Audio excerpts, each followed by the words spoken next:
ఒకప్పుడు సుందరమైన అడవిలో రామచిలుక మరియు ఉడత మంచి స్నేహితులు. ఇద్దరూ ఎప్పుడూ కలిసి ఉండేవారు. పనులు పంచుకునేవారు. ఒకరినొకరు సహాయం చేసుకునేవారు. రామచిలుక చెట్టు మీది పండ్లు తింటూ ఉండేది. ఆ పండ్లు కింద పడితే ఉడత తీసుకొని తినేది. ఇద్దరికీ పంచుకోవడం అలవాటుగా మారింది. ఒకరోజు అడవిలోకి వేటగాడు వచ్చాడు. వేటగాడు రామచిలుకను పట్టుకోవడానికి వల వేయగా చిలుక దానిలో చిక్కుకుంది.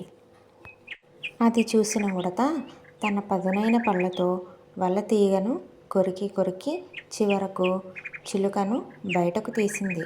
చిలుక ఎంతో ఆనందంతో నీ వల్లే నేను బతికాను అని చెప్పింది. ఆ రోజు నుండి ఇద్దరూ ఇంకా బలమైన స్నేహితులు అయ్యారు. నిజమైన స్నేహితుడు ఎప్పుడూ కష్ట సమయంలో తోడుంటాడు.